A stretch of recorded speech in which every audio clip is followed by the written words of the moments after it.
we had a controversial clip, okay, on this channel where we talked about how the long story short is we didn't like the media telling us that, hey, look, because you used to have Jeremy Pruitt and Derek Dooley as your coach, you should be happy with 8 or 9 wins on the year, even if you don't make the playoffs, if you lose big games.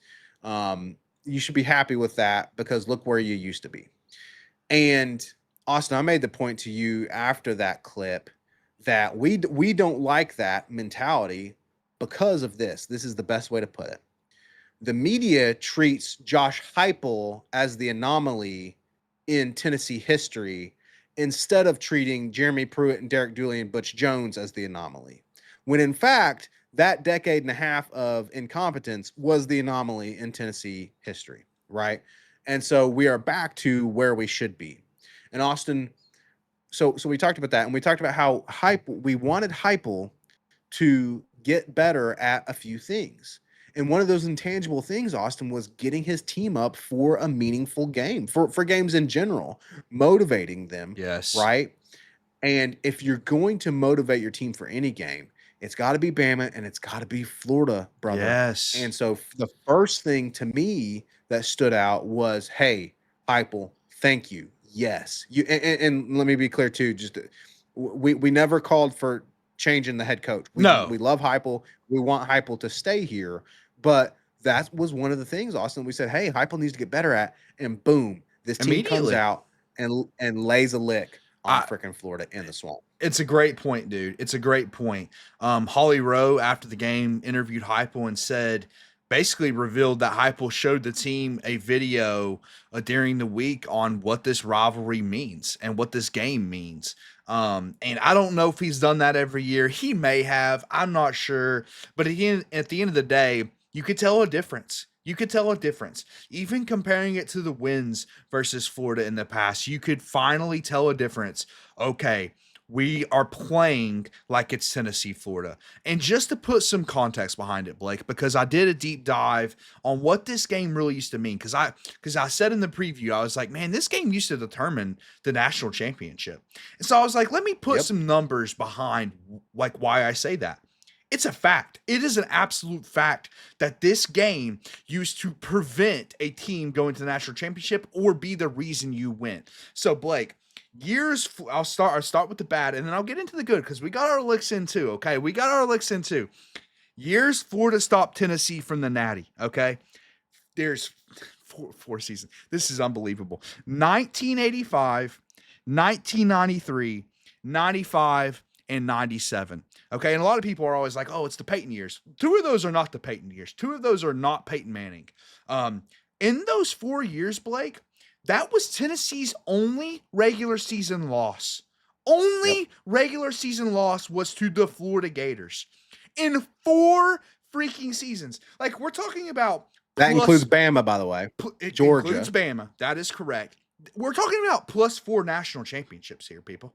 +4. And I know in 97, we played Nebraska, and that could have put us in the number 1 of the AP poll. But my point is, it's like we're talking about 4 undefeated regular seasons stopped by the Florida Gators. And you're thinking, wow, well, they really got over on us. Hold on. I'm not done yet, because there was 3 seasons where Tennessee prevented Florida from playing for the national championship. I already mentioned 1990, where we beat the hell out of Florida 45-3. Of course, we got 98. Had we not beat them in 98, Florida would have been the ones playing for the Natty.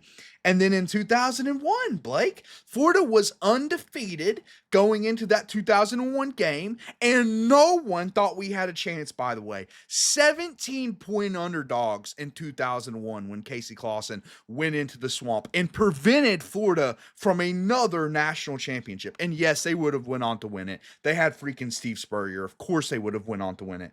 And Blake, just another thing. By the way, if you're counting at home, that's 7 years years where Tennessee and Florida from 1985 to 2001 determined who was at the pinnacle of college football. 7 seasons. Go find me another rivalry like that. You will bring me the only rivalry that compares to that is Michigan Ohio State. That is the only other Exactly. rivalry in college football that you can bring me that had determined the national champion in this sport. Period. Point blank. Blake, also Tennessee had 3 years where Florida was only one of 2 losses in the regular season. So, I mean, if you're tracking at home, that's 10-1 seasons, 11-1 seasons if it weren't for the Florida Gators. This game meant so freaking much for about 15 to 16 years, dude. This game was everything.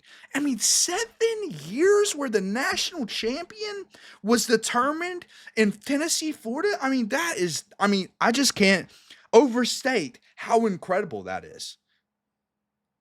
And I'm so glad that you brought this historical perspective, Austin. You know me, I love the history behind our program. You mentioned how I wasn't on this earth in 1990. You weren't on this earth either. You certainly weren't on this earth in 1990. But we know the history of this game, what it means. I grew up, brother, thinking, that like the earliest memories I have as a Vol fan and as a just a football watching kid are the Tennessee Florida games, Yes. pandemonium reigns, calls like that, incredible just moments in our program's history. The 2001 game you shouted out, and what an incredible pregame speech Philip Fulmer had. That was the year that the game was delayed because of 9/11. Rick was talking about in the chat, it was our second or third game of the season when we had divisions in the SEC. And yeah, Florida, recently moved to later in the year. They were early in the year. So it was in September in 2001, moved to later because of 9/11. And we went in there, like you said, no one gave us a chance and we won. And so, yeah, man, just absolutely incredible rivalry. And so going back to Heupel, it, it is incredible. And speaking of Fulmer's pregame speech in 2001, that's the kind of motivation we have needed Yeah. because you have got to be able to get up for a game like this, man. And then when you are the clearly more talented team, yeah, go into their house and beat the brakes off of them. Exactly. Do it. Exactly. And he did it, man. And we have to give this is a credit Heupel day. I talked about to you before the show, Blake. I think this is a top 5 win for Heupel in his career here. I really do. I'll just shout out another game because we're talking about what this game means. 2006, Blake, we lost 21-20. Florida went on to win a national championship that year. So that's another year. And we lost that game, but a 1-point loss, we could have prevented Florida For the national and champion. Urban Meyer that. Oh yeah, by the way, forgot to mention how amazing was it? We never beat Urban Meyer, by the way. Never beat him when he was the Florida head coach.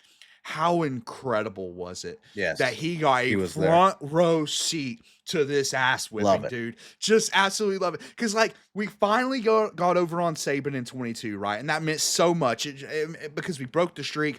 But specifically, you did it against Saban. You didn't do it against the bozo. Like, you actually did it against the guy. This feels like we got over on Urban. It really does. He might not have been the coach, but he was getting honored at the game. He got a front row seat. Absolutely love it, dude. That Urban Meyer got the best seat in the house to see this. Felt really good. But, I mean, dude, this does mean so much for Heupel. Like, it does. It really does, dude. And we've been critical. We have been critical. And the thing is with our criticism, though, Blake, we've also brought up legitimate solutions. And one of the things was, like you mentioned, dude, you have to get your players ready for a game like this, despite you not reaching the goals that your team knows. Okay, they know they could have been in the playoffs this year. They do. Like, we're fans at home, and we're smart enough to see it. They for sure know as a team that they could have reached higher and bigger aspirations this year. But despite that, you still got them ready to play in this game. And Florida had nothing to lose, by the way, Blake. They had nothing to lose. Right. And that's a dangerous team, bro. That is a dangerous team. When you have nothing to lose, like that coach's job's not on the line. He's an interim coach. I mean, like, He's just gonna lay it all out on the line. Exactly, dude. That's what I'm saying. So, yes, dude, it is a massive deal for Heupel, and I think this is a top 5 win for him in his career here. Yeah, all day Ginger pointing out in the chat, hey, Heupel's finishing 3-2 against Florida in the rival era where we played them every year. And so that's big because, yeah, you do want to have a winning record against Florida because they're a rival, and the game means something. And so, and this is part of what makes us say, hey, look, yes, we want to talk about, here's some areas and specific ways that Heupel can improve, because it's the truth, Austin. He can improve. He is not at an elite tier of coaching yet. And we want to, as much as we want to beat Florida and Alabama, I want to win national championships and SEC championships, Or at right? least be in the So that's, playoff. or be in the position to be able to do it, right? And so that's ultimately what we want. But man, this is why it's like, man, I love Heupel. I'm so thankful for him, because yes, we are back to where we should be, where hopefully we can now take the next step of, okay, hey, now we're in the playoff conversation every year in and year out, and all that good stuff. We can take that next step. But the first step, Austin, was getting the Alabama monkey off our back, Yeah. was getting the Florida monkey off our back, was getting the swamp monkey off our back. And then hopefully, Austin, in a couple of years, we'll get that Bryant Denny monkey, that final monkey off the back. And Um, Georgia. so, we do need to get the Georgia monkey But off our back as well, because we're also used to beating Georgia at the University of Tennessee. Just gonna throw that out there. but I agree, dude. I mean, this really feels like, I know Heupel's 2022 Florida win was big because we hadn't won since 16, but this feels like the true Florida monkey, doesn't it? Like, this feels like the Yes, real one yes, because it's like this. I said this on the preview, Blake. When I was growing up and I was learning about college football, I learned a couple of things about stadiums. Death Valley and the Swamp. That's two of the hardest places to play. And I don't care if they're 0 and 10. Winning here is so important, man. And listen, it has to be said that Heupel also hadn't been able to win here, but this game was different. This game was different, and there's still, listen, I think there's still things that we can get better at, and like this year, I'm not gonna just magically forget that we could be in the playoffs. Thanks, Max Gilbert. I'm not gonna magically forget that, but it's like it still means so much, dude. And like, and even talking the beginning of the year, Blake, we're talking like, okay, 10-2, 9-3 area range, and that hasn't happened yet. We still have to beat Vanderbilt, but one of those potential losses was this game. It was this game that we had yeah. circled, and we got one, dude. We got a memorable moment this year, which I'm really happy about.